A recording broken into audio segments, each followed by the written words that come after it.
चांगली बुद्धी दे, आरोग्य दे, सर्वांना सुखात आनंदात ऐश्वर्यात ठेव.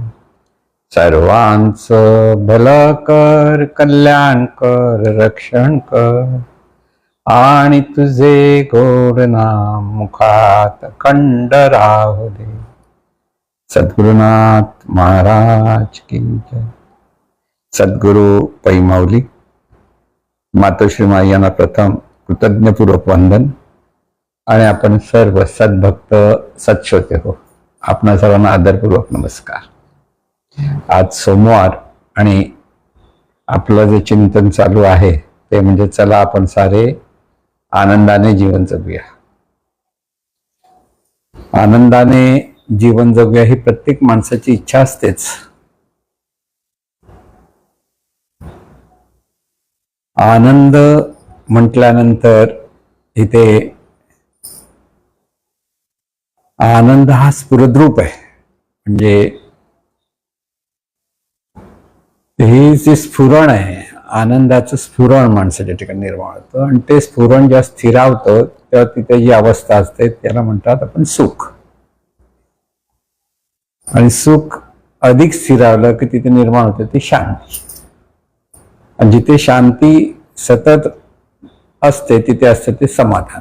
म्हणजेच आनंदाचीच ही सगळी रूपं आहेत हे लक्षात घ्यायचं की आनंद, आनंदातून सुख, सुखातून शांती आणि शांतीचं तिथून समाधान.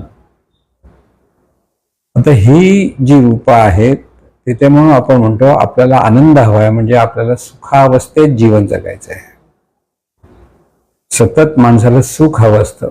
आणि म्हणजे सुख अवस्था म्हणताना आपण गेल्या वेळेला विचार चिंतन केलं होतं की शरीराच्या सोयी झाल्या, शरीराला अनुकूल गोष्टी मिळाल्या, मग अन्न, वस्त्र, निवारा, वैद्यकीय मदत, हे सगळं ज्याला मिळतं त्यावेळेला त्याला सोय होते शरीराची. त्या माणसाला वाटतं आपल्याला सुख मिळालं. पण सोयीमुळे जे बरं वाटतं, अनुकूल परिस्थितीमुळे जे बरं वाटतं त्यावेळेला आपल्याला वाटतं ते सुख. पण ते सुख ही सोय आहे. त्याला मग खरंच सुख सोय हा शब्द वापरतो आपण, ते बरोबर आहे. सोयीमुळे ती सोय होते म्हणून सुख होतं मनाला. जेव्हा मन स्थिर असतं म्हणून सत्कर्मातून मन स्थिर होतं. पैसे मिळवण्यातून माणसाच्या जीवनात सोयी निर्माण होतात. सत्कर्मातून मन स्थिर असतं. आणि ईश्वराच्या स्मरणातून म्हणजे स्वरूप स्मरणातून म्हणजे सद्गुरु प्रणित साधनेतून साधकाला शांती सुख प्राप्त होते. ह्या तिन्ही गोष्टीच्या मागे एक लक्षात घ्यायचं काय आहे, ह्या तिन्ही गोष्टीच्या मागे प्रत्येक माणसाचं कर्म आहे. पैसा मिळवण्यासाठी माणसाला पैसा मिळवण्याच्या दृष्टीने जे कर्म केलं पाहिजे ते करावं लागतं. आणि त्या कर्माप्रमाणे त्याला पैसा मिळतो. मग कोणी व्यापार करतं, कोणी नोकरी धंदा करतं. पण ते त्याने प्रामाणिकपणे करावं. कारण जे ते कर्म जर तो अनिष्ट मार्गाने पैसा मिळवत असेल, फसवून, लुबाडून किंवा वेगळ्या वेगळ्या अनिष्ट गोष्टींनी ज्या माणसं पैसा मिळवतात तर त्याचं ते सत्कर्म नसतं. मग त्याचं मन स्थिर नसतं. लक्षात ठेव, पैसा मिळेल पण मनाचं स्थैर्य मात्र गमावायला. त्याच्या मनामध्ये सतत भीती निर्माण होते आणि मन अस्थिर होतं. आणि मग परत त्याला स्थिर नसल्यामुळे तिथे परत मनाचं स्वास्थ्य मिळत नाही. म्हणून पहिली जी सुख सोय म्हणतो, दुसऱ्या सुखाला पण मनाचं स्वास्थ्य, मनस्वास्थ्य. मग काही माणसामध्ये आमच्या मनाला स्वास्थ्य नाही आहे, अस्वस्थ आहे सतत. त्याचं खरं कारण काय असतं, एक कारण म्हणजे अज्ञान आणि दुसरं कारण म्हणजे दुष्कर्म किंवा अज्ञानातून अहंकार आणि अहंकारातून दुष्कर्म असे म्हणता येत. म्हणून मनाच्या स्वास्थ्यासाठी पण कर्मच कारणीभूत असतं. आणि आत्मिक सुख, शांती सुख प्राप्त होण्यासाठी, स्वरूप स्मरण करण्यासाठी ते सुद्धा कर्मच आहे. म्हणून मनुष्य जीवनामध्ये, मानवी जीवनामध्ये प्रत्येक माणसाचं सुख हवं असेल तर त्याचं कर्म कसं असलं पाहिजे हे त्यांनी शिकलं पाहिजे. कर्म म्हटल्यानंतर कर्म काय, तर विचार, उच्चार, आचार, 3 गोष्टी कर्माच्या आहेत. तर ह्या 3 गोष्टी कर्माच्या असल्यामुळे विचार आपण कसे करतो, आचार कसे करतो आणि आचरण कसे करतो, लक्षात घ्या. उच्चार कसे करतो आणि आचरण कसं करतो. विचार, उच्चार आणि आचार ह्या 3 गोष्टी, ह्याच्यातून आपण कर्म, म्हणजे एक स्टेप बाय स्टेप आपल्याला समजलं पाहिजे की माणसाला सुख हवं आहे आणि सुख मिळत नाही. तर का मिळत नाही हा प्रश्न पडला पाहिजे. एक महत्वाचा मुद्दा आणखी त्यात लक्षात ठेवायचा की सोयी मिळवणं चांगलंच आहे, वाईट काहीच नाही, पण सोयी मिळवण्याशी पैसा मिळवणं हेही चांगलं. पैसा मिळवावाच लागतो, पैशाशिवाय होत नाही. पण आपल्याकडे किती पैसे आहेत आणि त्या दृष्टीने आपल्याला पैसे जितके कमवतो त्या दृष्टीने सोयी मिळायला पाहिजेत, हा विचार जर आपल्याकडे असेल तरी माणसाला त्याच्यातून तो सुखी होऊ शकतो. लक्षात घेतलं का? मग ज्याच्याकडे खिशात पैसे कमी आहेत आणि त्याची इच्छा मात्र भरपूर काहीतरी मिळवायची असेल आणि मग तो दुःखी होतो. कळलं की नाही? दुःखी होतो. दुःखी का होतो? त्याला सुखसोयी अधिक अधिक अधिक हव्या असतात आणि त्या सुखसोयी अधिक अधिक हव्या असतात त्या विचारातून तो दुःखी होतो, नाही मिळत म्हणून. मग आपल्याकडे मन सुंदर आहे, चादर पाहून अंथरूण पाहून हातपाय पसरावेत. जर आपण अंतरलेलीची चादर अंथरूण असेल आणि आपण आपले पाय आणि हात त्या अंथरुणाच्या बाहेर असे लांब करून झोपलो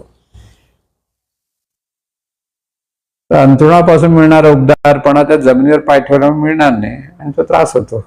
थंडीच्या दिवसात तर स्पेशली करतो आपल्याला, नाही का? मग जेवढं आपलं अंथरूण, म्हणजे जेवढी आपली इन्कम किंवा कमाई, त्या अपेक्षेत आपण सोयी मिळवण्याचा प्रयत्न केला पाहिजे. अधिक सोयी मिळवायचा, अधिक पैसा मिळवायला हवा आणि अधिक पैसा मिळवायला तेवढा अधिक कष्ट करायला हवेत, हे तितकंच कळलं. म्हणजे इथे ह्या सगळ्या गोष्टीचा विचार व्हायला पाहिजे की आपल्याला काय हवंय. पण सोयी मिळाल्या म्हणजे सुखी झाला असं नव्हे. परत तिथे मन स्थिर नसेल तर माणूस, मन स्वास्थ्य नसेल तर तो सुखी होऊ शकत नाही. म्हणून शरीराच्या अपेक्षेत सुदृढ, सशक्त, आरोग्यशील शरीर, कार्यक्षम शरीर महत्वाचं एक, आणि त्याला अनुकूल गोष्टी मिळवणं ते तितकंच. मग अन्न हे हवंच, पाणी हवंच, ह्या अगदी आवश्यक गोष्टी आहेत. निवारा हवाच, पण तो निवारा केवढा मोठा हवा? मला माझी इन्कम किती, तर मला एक रूमचं घर असलेलं तेवढं माझ्या आपल्या जेवढी कमाई आहे त्याच्यात मी करू शकतो, तर तेवढंच घेतलं पाहिजे. पण काही लोक काय करतात, कर्ज घेतात, घर मोठं घेतात आणि कर्ज फेडता येत नसेल तर तिथे ते कर्जाचं जाताना माणूस अगदी वाईट परिस्थितीमध्ये येतो. म्हणजे त्याला वाईट परिस्थिती प्राप्त होते. म्हणजे तिथे सुखी सोयीसाठी तो धडपडतो. म्हणून आता बरेच लोक जेव्हा आपण पाहतो आजच्या पिढीने, त्यांना पैसे चांगले मिळत असतात, चांगले पॅकेजेस आहेत नोकरीवरती, पण जेवढं मोठं पॅकेज तेवढा ह्यांचा खर्च मोठा असतो. आपल्याला त्याच्यातले काही पैसे जमवून ठेवले पाहिजेत, सेव्हिंग केले पाहिजेत, हे बऱ्याच लोकांच्या लक्षात येत नाही. आणि आजचा दिवस अगदी पैसे हवे तसे वाटेल तसा खर्च करणं, मग ते अगदी सगळ्या गोष्टी मिळवण्याच्या मागे. आता इथे सोयी मिळवणं किंवा मौज मजा करणं किंवा त्या मौज मजेसाठी पैसा किती उरवतो याचा विचार न करणं, याच्यातून महिन्याच्या अखेरी त्यांच्याकडे पैसेच उरत नाहीत. अशी बरीच म्हणतात की जसं पगार तारीख 30 तारीख जशी जवळ आली की यांचे खिसे रिकामे व्हायला लागतात, मग ते पगाराची वाट होतात, कधी पगार. पण इथे शहाणपण नाहीये, लक्षात ठेवा. आपलं जे इन्कम आहे त्याच्यात तुम्हाला किती मौज मजा करायच्या, किती सोयी मिळवायच्यात, काय मिळवायचं त्याचा हिशोब करताना अमुक एक रक्कम आपल्याला जमवून बाजूला ठेवता आली पाहिजे. हा विचार सर्वसाधारण माणूस करत नाही. त्यांना आजचा दिवस मिळतो, आजचा दिवस आपण त्या वाटेल तसा वागावा, वाटेल तसं जीवन जगावं, मग तिथे शान शौकत करावी, पार्ट्या कराव्यात, याच्या अंगाने ते विचार करतात.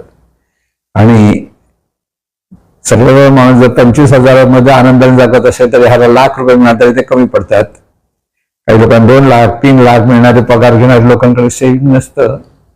बाहेरगावच्या परदेशी ज्या बाहेरचे देश आहेत मध्ये ज्यावेळेला आपली सगळीकडे इकॉनॉमीच जे सगळं चक्र होतं ते थंडावायला लागल्याबरोबर यांचे पगार नसल्यामुळे कर्जाने घेतलेले घर बँकेला फेडू शकल्यामुळे बँक डबघाईला गेले आणि लोक पण डबघाईला गेले, कारण त्यांच्याकडे सेव्हिंग नव्हतं. कारण पण हिंदुस्थानातले बरेच लोक, जुनी लोक म्हणतात, नवीन पिढी आता वेगळी आहे, ते त्यांच्याकडे सेव्हिंग असल्यामुळे अशा दिवसात पण ते व्यवस्थित राहू शकले. महत्वाचं लक्षात ठेवा. म्हणून आपलं इन्कम किती आणि त्या इन्कमच्या अपेक्षेत आपल्याला सोयी किती मिळवायच्या आहेत आणि ह्या सोयी मिळवताना आपल्याला सेव्हिंगही केलं पाहिजे, हा विचार प्रत्येकाने केला. म्हणजे विचार परत सांगतो, कर्म आहे प्रत्येकाचं. म्हणून कर्म इथे जर चुकीचं झालं तर पुढच्या आयुष्यामध्ये दुःख वाटायला येतच. मनाचं स्वास्थ्य म्हणताना सुद्धा आपल्याकडनं सत्कर्म झालं पाहिजे. सत्कर्म म्हणताना चोऱ्या माऱ्या करू नयेत हे सत्कर्म, कोणाला फसवू नये हे सत्कर्म. पण आजच्या सायबर चोऱ्या गुन्हे किती होतात, करोडो रुपये, म्हणजे पेपरमध्ये करोडो रुपये लोकांचे काहीतरी फसवून लुबाडले जातात आणि त्यांना वाटतं त्यांना केवढे करोडो रुपये कमवत असेल असं वाटतं ना, सुखी झाले असं वाटत असेल. पण त्याचा वाईट परिणाम, त्याचं कर्म चुकलं, त्याचा वाईट परिणाम जेव्हा त्यांच्या वाट्याला येतो त्या ते सगळं दुःख बाहेर पडतं, म्हणजे सुख कुठे निघून जातं. असं कसं होईल असं बरेच लोक विचार करतात. मग म्हटलं ना, कर्म आपण चुकीचं करत असू तर आपल्या वाट्यावर दुःख येणार. आज जे दिसतंय ते सुख आणि उद्या येणार दुःख, हे दोन्ही त्याच्या वाट्याला येतात. म्हणून सत्कर्म करताना प्रामाणिकपणे कर्म करणं हे सत्कर्म. सर्वांशी कसं बोलावं, कसं वागावं, ज्याच्यातून कोणाचं मन दुखावू नये हे सत्कर्म. सामंजस्य रीतीने समजून घेणं, समोरचा कसा आहे, काय बोलतो, त्या अंगाने आपण तेवढाच अगदी त्याला दुःख न देता त्याच्याशी बोलणं हे सत्कर्म. हे सत्कर्म साधी करू शकतो. कोणाचं मन दुखावणं हे सर्वात मोठं सत्कर्म. चोऱ्या माऱ्या करू नये ते लहानपणून शिकवलेलं असं तरी तिथे लक्ष ठेवून आपल्याकडनं कोणाला आपण फसवत नाही ना ह्याचा विचार केला पाहिजे. लक्षात घ्या, फसवत असू पैशासाठी, सगळं फसवणं कुठे असं पैसे लोभाडण्यासाठी लोक फसवतात, दुसरं काही जास्त फसवतात असं म्हणता येत नाही. पण त्याच्यातून ते जे दुष्कर्म घडतं त्यांचं मन न कळत त्यांच्या अंतर्मनामध्ये त्या चुकीच्या कर्माचा सूक्ष्म ठसा निर्माण होत असतो आणि त्यालाच पाप म्हणतात. आणि हे पाप माणसाला सुख देऊ शकत नाही. कळलं ना, पाप नावाची शक्तीच आहे अंतर्मनामध्ये, त्याच्या संचितामध्ये म्हणतो आपण. संचित म्हणजे जिथे पाप आणि पुण्य साठवलं जातं त्याला संचित म्हणतात. म्हणून सत्कर्मातून पुण्य निर्माण होतं आणि दुष्कर्मातून पाप निर्माण होतं. पाप नावाची पण शक्ती आणि पुण्य नावाची पण शक्ती आहे. आणि ह्या दोन्ही शक्ती माणसाला पुण्याच्या द्वारे सुख आणि पापाच्या द्वारे दुःख देण्यास कारणीभूत ठरत असतात. म्हणून हे पाप पुण्य कुठून निर्माण होतं? कर्मातून. आपले विचार, आपले उच्चार आणि आपले आचार, हे तिन्ही गोष्टीकडे माणसाने सावध राहिलं पाहिजे. कारण क्षणोक्षणी आपण पाप किंवा पुण्य निर्माण करत असतो आपल्याच विचारातून, उच्चारातून आणि आचरणातून. इथे माणूस बेसावध असतो. विचार करताना त्याला वाटत असतं कोणा विचार कोणाला काय कळत नाही, आणि त्याच्यातून जर अनिष्ट विचार करत असेल तर त्याचं अंतर्मन ते ऐकत असतं, हे लक्षात ठेवा. बाहेर कोणी ऐकत नसल्याचे अंतर्मनात अनिष्ट विचार जात असेल तर तिथे पाप नावाच्या शक्तीचा उदय होतो. तेच जर विचार सद्विचार असतील तर त्याच्यातून पुण्य नावाची शक्तीचा उदय होतो. तसंच उच्चार बोलताना आपल्या बोलण्याने इतरांना दुःख होता कामा नये इथे माणसाने सावध राहिलं पाहिजे. अहंकाराने उद्धटपणे बोलणं, समोरच्याचा अपमान करणं बोलण्यातून, समोरच्याची व्यंग दाखवणं आणि आपण किती चांगले आहेत ह्याचा अहंकार धरणं, ह्याच्यातून सुद्धा पाप निर्माण होतं. तेच सर्वांना सन्मान करा. आपल्या बोलण्यातून समोरच्याला आनंद झाला पाहिजे, कमी कमी त्याला दुःख होता कामा नये. मार्गदर्शन करता आलं पाहिजे. एखाद्याला मार्गदर्शनाची गरज आहे तर मार्गदर्शन करता आलं पाहिजे आणि त्याच्यातून त्याला चांगला मार्ग मिळाला पाहिजे. अशा पद्धतीने जेव्हा आपण उच्चारण करतो तेव्हा आपल्या ठिकाणी पुण्याई निर्माण होते, पुण्य निर्माण होतं. आचरण तसंच आहे. आचरणात सुद्धा आपली जी देहबोली आहे की आपली वागण्याची जी पद्धत आहे ती जर समाजाला दुःख देणारी असेल ते पाप निर्माण होतं. ते समाजाला आनंद देणारी असेल, सुख देणारी असेल तर ते पुण्य निर्माण होतं. म्हणून क्षणोक्षणी आपल्याच कर्मातून आपण पाप किंवा पुण्य आपल्याच संचितात जमवत असतो. म्हणजे आता हे सगळं शास्त्र जेव्हा आपण लक्षात घेतो आहोत की पुण्य हे सुख देण्यास कारणीभूत ठरतं आणि पाप हे दुःख देण्यास कारणीभूत ठरतं. जीवनाकडे जर ह्या दृष्टीने पाहिलं तर पहिली गोष्ट आपल्याला आपले विचार उच्चार आचरणाकडे सावधपणे ते इतरांशी संबंध होताना वापरता आले पाहिजे. शक्ती आहे सगळ्या. विचार शक्ती आहे, उच्चार शक्ती आहे, आचार शक्ती आहे, सगळ्या शक्ती आहेत. शक्तीचीच प्रगट रूप आहेत. आणि ही शक्ती ज्याला इष्ट असेल तर पुण्य आणि अनिष्ट असेल तर पाप. हे साधा नियम आहे, निसर्गाचा नियम आहे किंवा ईश्वरी नियम म्हणा. आणि ह्या ईश्वरी नियमामुळे प्रत्येक मनुष्याच्या जीवनात हे पाप पुण्य निर्माण होत असतं किंवा पाप पुण्याचा साठा त्याच्या जीवनात तो साठवत असतो. आणि तेच पाप पुण्य त्याच्या पुढील जीवनात वाटायला येतं. चांगली परिस्थिती किंवा वाईट परिस्थिती, चांगली माणसं भेटणं किंवा वाईट माणसं भेटणं, सगळ्याला कारण त्याचं कर्म असतं. जर एखाद्याच्या जीवनामध्ये पुण्य भरपूर असेल तर एकाच वेळेला 4 माणसं एकत्र असतील पण एकाकडे पुण्य भरपूर असेल आणि दुसऱ्याकडे पाप भरपूर असेल तर ह्याच्या पुण्यामुळे त्याला सांभाळलं जाईल. पण जरा तर दूर झाला तर पापाचा घडा धरला असं त्याच्या मागे दुःख लागतं आणि ज्याच्याकडे पुण्यामुळे सुख लागतं. गोष्ट सांगतो लक्षात काय म्हणतो. भरपूर पाऊस पडत होता, विजा चमकत होत्या. अशा वेळेला एका छपराखाली 5-6 माणसं बसलेली होती पावसापासून आणि ती विजा अशा चमकत होत्या. त्यामुळे ती वीज ह्याच्यावर पडेल की ते अशी भीती वाटत होती सगळ्यांना. तर तिथे हा पाप पुण्याचा विषय निघाला आणि त्यात एक माणूस म्हणाला ज्याच्याकडे पुण्य असेल तर त्याच्यावर वीज पडू शकत नाही, ज्याकडे पाप असेल त्याच्यावर वीज पडेल. तर जी एक 4-5 माणसं, एक बाई बिचारी वार्धक्य असले गरीब म्हातारी होती, अशी गरीब होती आणि त्यामुळे ते म्हणाले ह्या विजेचा आपल्यापर्यंत आपण सगळे पुण्यवान म्हणून पडत नाहीत. तर आता खरा पुण्य कोणाकडे हे जर बघायचं तर आपण एक हे खेळूया, म्हणजे खेळ खेळूया की समोर एक झाड होतं, त्या झाडापर्यंत चालत जाऊन परत जायचं. जर पापी असेल त्याच्यावर वीज पडेल आणि तो बाजूला होईल. मग विजा बाकीच्या विजाचा पापाचा त्रास होणार नाही. त्यामुळे त्याने पहिलं कोणाला पकडलं, त्या गरीब बिचारा बाईला. जा पापी दिसतेस आम्हाला, जा तू झाडावर चालत जा परत ये. तर तेव्हा नाही होते, मी मला चालता येणार. मग दुसरा एक माणूस हुशार, चला मी जाऊन येतो. तर तो जाऊन आला, परत आला. त्याला काय होतं, आम्ही पुण्य नाही, बाहेर वीज पडली. दुसरा गेला तसा झाला, तिसरा गेला तसा, चौथा गेला तसं. मग शेवटी परत त्या बाईची पाळी झाली, जा तू आता बघ पापी आहे, तुझ्या वीज पडणार.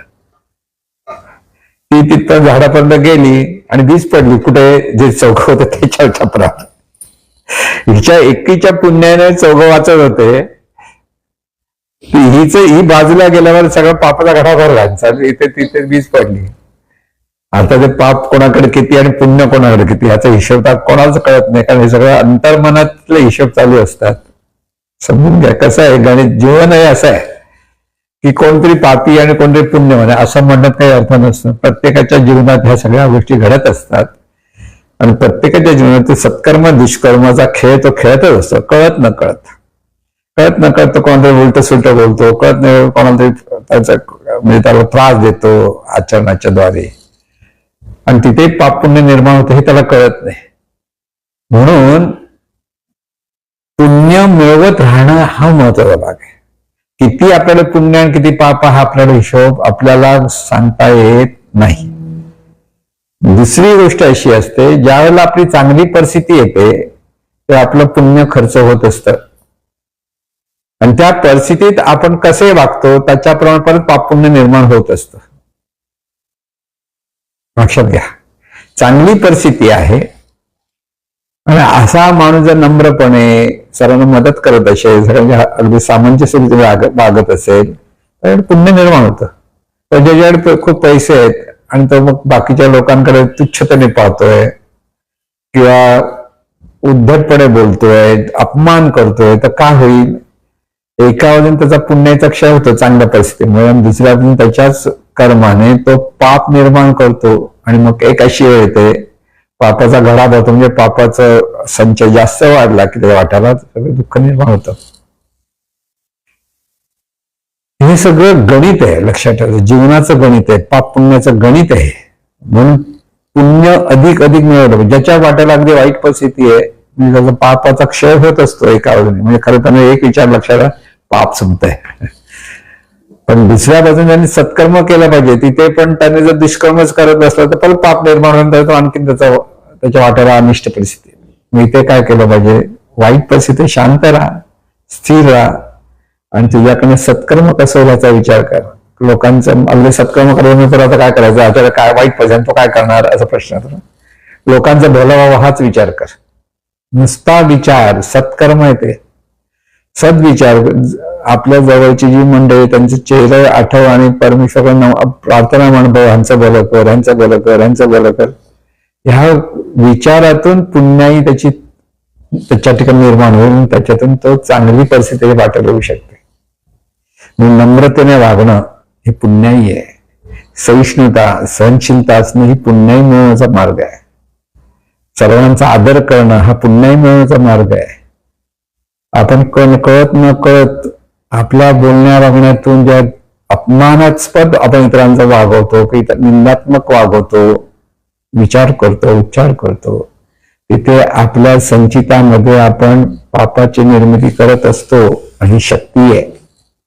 हा मुद्दा आपल्या लक्षात. आपल्याला सतत आनंद जीवन जगायचं तर साधं सोपं त्याला पुन्हा मिळत राहा.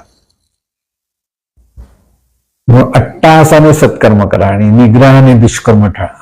असं जे जीवनविद्या सांगतो तेव्हा अर्थ तो आहे की आपल्या कर्माकडे सावध राहा. आपण ज्या ठिकाणी, ज्या समाजात आहोत, ज्या कुटुंबात आहोत, तिथे आपलं कर्म हे सत्कर्म झालं पाहिजे. हे सत्कर्म जितकं आपल्याकडनं व्हायला लागेल तितकं आपल्या वाट्याला चांगली परिस्थिती येते. असंही होतं कधी कधी चांगली परिस्थिती येते, चांगलं कर्म करतो पण वाईट परिस्थिती येते, असंही काही लोकांच्या जीवनात. ते म्हणजे असं कसं बघा, आम्ही चांगलं कर्म करतो तरी वाईट परिस्थिती येते.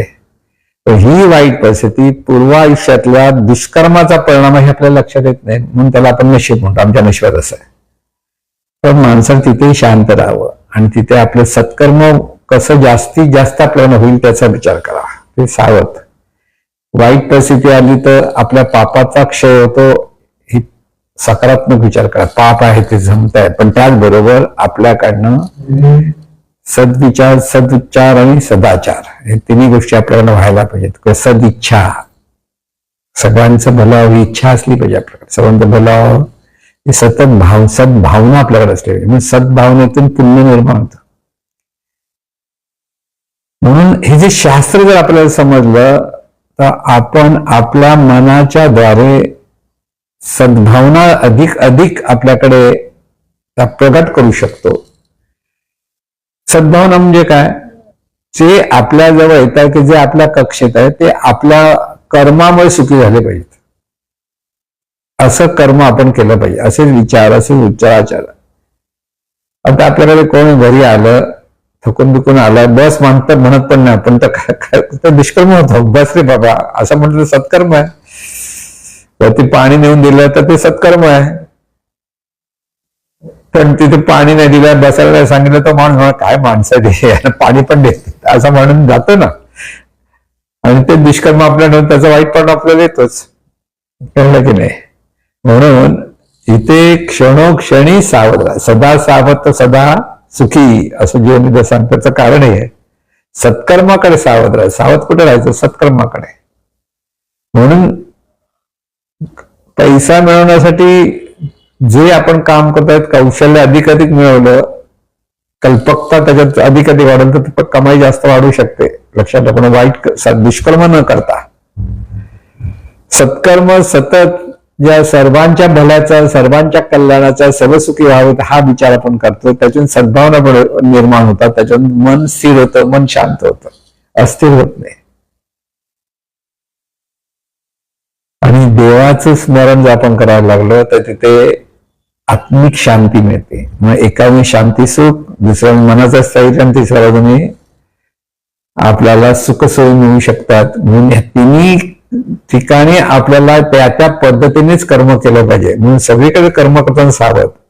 म्हणून परमेश्वराच्या स्मरणात कर्म करा असं संत सांगतात. ईश्वर करता तेने प्राप्त होई यश कीर्ती प्रताप, पण मी करता म्हणता त्याने कष्टी होसी, आणि राम करता म्हणता प्राप्त होई यश कीर्ती प्रताप, असं जे रामदास स्वामी सांगतात. त्याचा अर्थ आहे की इथे अहंकार हे पाप निर्मिती करतं. अहंकारातून ज्या ज्या गोष्टी आपण करतो त्यातून पापाची निर्मिती होते. पण ईश्वर स्मरणातून जेव्हा कर्म करतो तर तिथे पुण्य निर्माण होतं. म्हणजे आत्मिक शांती, आध्यात्मिक शांती जे म्हणतो ते शांती सुख आपल्याला प्राप्त होतं. त्या शांती सुखाच्या अधिष्ठानावर आपल्याकडनं सत्कर्म होतं. त्यामुळे तिथे मनाचं स्वास्थ्य मिळतं. आणि त्याच अंगाने पैसे मिळवण्यासाठी आपण सदाचार आणि सत्कर्म ह्याच्यातून सुखसोयी मिळवत असो तर तिथेही आपल्याला चांगल्या सुखसोयी पण मिळतात. म्हणून कर्म हे तिन्ही पातळीवर आपल्याला करता आलं पाहिजे. ते फक्त एकच, ते सत्कर्म असलं पाहिजे. देवाच्या स्मरणात असेल तर अधिक उत्तम, आणि अधिक उत्तमातून आपण सुखी होऊ शकतो. सुखी होण्याचा साधा सोपा मंत्र आहे, अट्टहासाने सत्कर्म करा आणि निग्रहाने दुष्कर्म टाळा. हे दोन गोष्टी जर आपण व्यवस्थित लक्षात ठेवल्या तर पुण्याही आपल्याकडनं अधिक प्रगट, जास्तीत जास्त प्रगट होत जाईल, निर्माण होत जाईल, आणि त्याच्यातून आपल्या वाट्याला चांगल्या चांगल्या परिस्थिती येऊ शकतील. पण सर्व परिस्थितीमध्ये मात्र आपलं आचरण मात्र किंवा आपले विचार, आपले उच्चार हे सत्कर्माच्या अंगाने व्हायला पाहिजे. हे मात्र प्रत्येक वेळा सावध राहायला पाहिजे. मग कोणाही बद्दल अनिष्ट चिंतन जर आपल्याकडे असेल तर ते पापात्मक असतं. हा महत्वाचा मुद्दा. सर्वांचं हित व्हावं लक्षात घ्या. आई मुलाला रागावते जर मूल काहीतरी वेडावाकडा वागत असेल तर, किंवा तो स्वतःला त्रास करून घेत असेल तर पडेल असं करेल म्हणून ती रागावून त्याला थांबवते. तर दुष्कर्म करून मिळवणार. आता हे आईचं रागावणं सत्कर्माचं दुष्कर्म आहे. तिचा इच्छा काय, मुलाने ते सावध व्हावं, मुलांनी चांगलं वागावं म्हणून ती ओरडते, की म्हणून काहीतरी फटके मारायला बघते ते सत्कर्म असतं, कारण तिचा हेतू चांगला असतो, भाव चांगला असतो. म्हणून कर्म करताना कर्माच्या मागे भाव काय हाही तितकाच महत्वाचा. दुसऱ्यांच्या सर्वांच्या हिताचा विचारचा भाव, सर्वांचं भलं हा जो भाव आहे, आणि त्याच्यातून आपण जे विचार करू ते सत्कर्मच असतं. बाह्यदर्शन जे कधी कधी दुष्कर्म वाटतं, म्हणजे एखादे शिक्षक एखाद्या विद्यार्थ्याला तो अभ्यास करत नसेल, त्याबद्दल जर ओरडत असेल तर बाह्य अंगाने काय वाटतं, दुष्कर्म आहे, ओरडतात कशी अशी. पण त्या ओरडण्यातून त्याला धाक म्हणून त्याचा अभ्यास करून त्याची प्रगती साधावी त्यासाठी ते करतायत, त्या हेतून ते करतायत.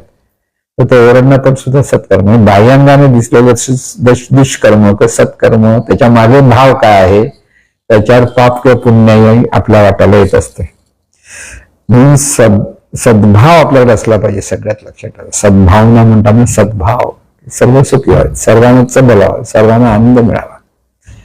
आणि हे जितकं आपल्या मनातून सतत होत राहील तितकं आपल्या ठिकाणी पुण्य निर्माण होतं. म्हणून प्रापंचिक अंगाने केलेलं कर्म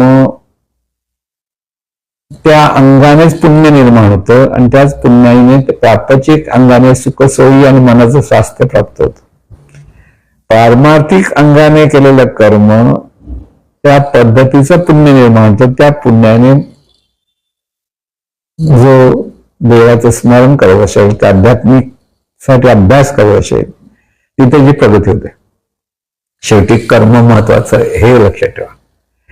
आणि हे कर्म करताना परमेश्वराच्या स्मरणातून कर्म करणं, हे सगळं जीवन परमेश्वरामुळे चाललंय. त्याच्याकडून जी शक्ती येते त्या शक्तीनुसार आपलं जीवन चाललेलं आहे, हे ज्ञान आपल्याला असलं पाहिजे.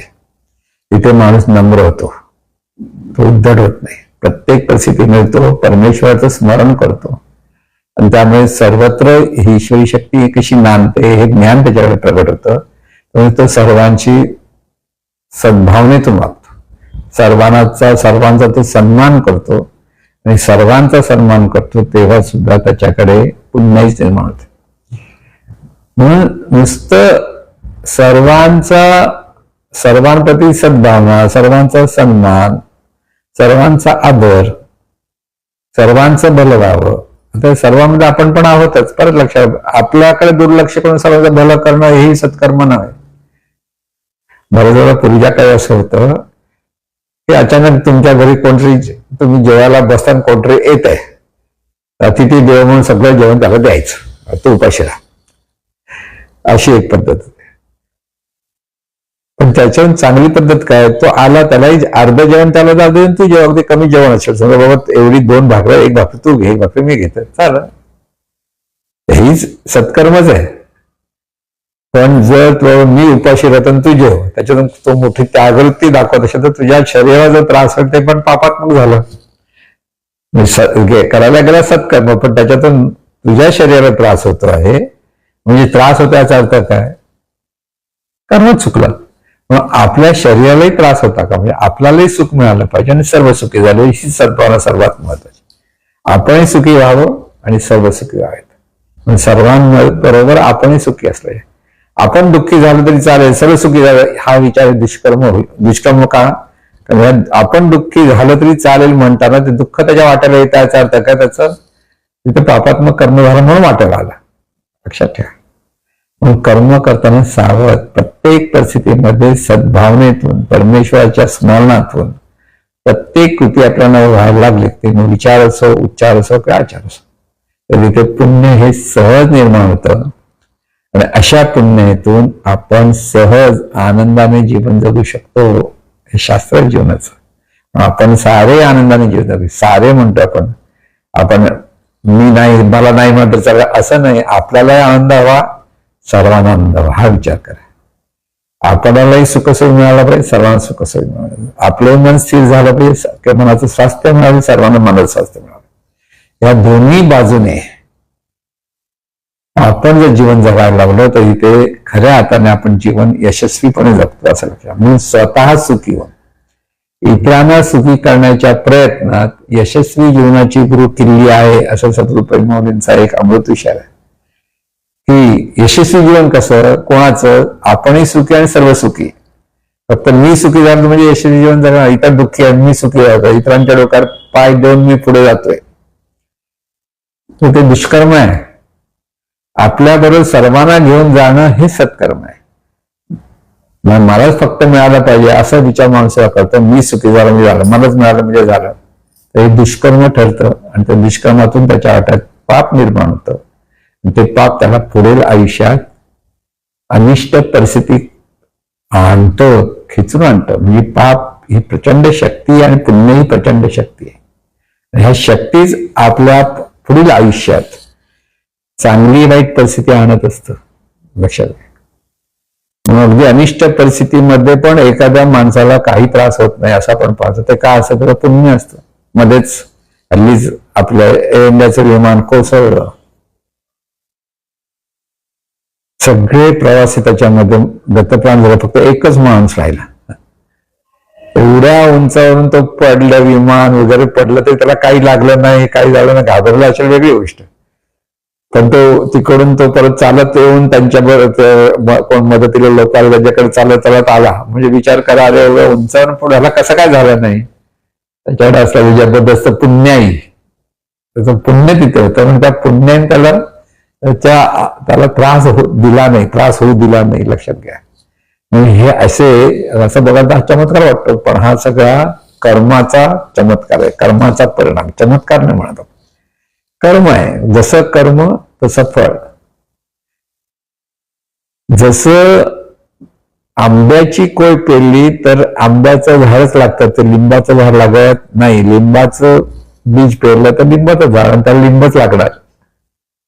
आंब्याची कोय बीज पेरलं तर ते आंब्याचं झाड होणार, तिथे आंबेच येणार. तसं सत्कर्म केलं तर सत्कर्माचं फळ हे सुख हे मिळणारच. आणि दुष्कर्म केलं तर दुष्कर्माचं फळ म्हणजे दुःख हेही सांगायला कोणी ज्योतिषी लागत नाही. म्हणून लोक ज्योतिषावर जास्त विश्वास ठेवतात.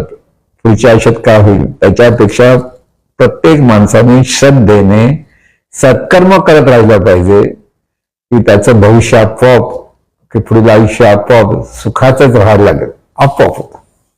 आणि हे सहजपणे करण्याचं सगळं सामर्थ्य आपल्याकडेच आहे, प्रत्येक माणसाकडे. असं काय नाही दुसरं. हे एकदा फक्त कळलं पाहिजे की काय करतो आपण, दुष्कर्म करतो सत्कर्म, म्हणून लक्ष ठेवा. स्वतःच्या विचाराकडे अचानक लक्ष ठेवा, तर आपण हे सहज सुखी होऊ शकतो. म्हणून तुम्ही जिथे जाल तिथे तुमच्या जवळ जर माणसं येत असतील तर तुमचं सत्कर्म आहे, काहीतरी चांगलं आहे. पैसे न देता येतील ना, पैसे द्यायला लोक भरपूर जमा होते, पण तुम्ही आला लोक हसवून खेळून राहता, आनंदाने जातात, तर तुमचं सत्कर्म आहे. तरी तुम्ही पुण्य मिळवता आणि तेही पुण्य मिळतात. पण तुम्ही आला लोक पळायला लागले तुमच्यासून, तर समजायचं आपल्याकडनं दुष्कर्म होत आहे, सत्कर्म करायला लागेल. साधी खूण आहेत. काही लोक आपल्या लांब पळतात. का पळतात? दुष्कर्म करून पळतात. आपली बोलण्याची पाहण्याची काहीतरी असते, काहीतरी की नोकरे बाबा हाल, चला पळा, लांब राहा. का असं होतं? आपण लोकांचा कळत नकळत जो अपमान करतो त्याच्यातून आपण पाप निर्माण करतो, आणि ते पाप आपल्या वाट्याला पुढील आयुष्यात.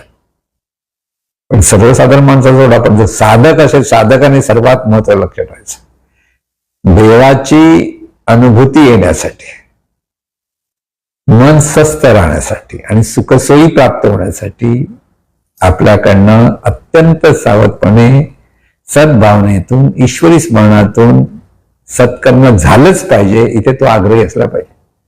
हा आग्रह त्याच्या सुखाला कारणीभूत आहे. दुसऱ्याला आग्रह करायचा नाही, आपल्याला आग्रह, आपल्यासाठी हे झालंच पाहिजे. असं जे आपण करायला लागू तेव्हा सहज आपण आनंदाने जीवन जगू. पण चला आपण सारे आनंदाने जीवन जगूया. त्याचं हे मूल मंत्र आपल्या लक्षात आला पाहिजे, खरोखर आपण आनंदाने जीवन जगू शकतो. हे ईश्वरा सर्वांना चांगली बुद्धी दे, आरोग्य दे, सर्वांना सुखात आनंदात ऐश्वर्यात ठेव. सर्वांचं भलं कर, कल्याण कर, रक्षण कर, आणि तुझे गोड नाम मुखात अखंड राहू दे. सद्गुरुनाथ महाराज की जय.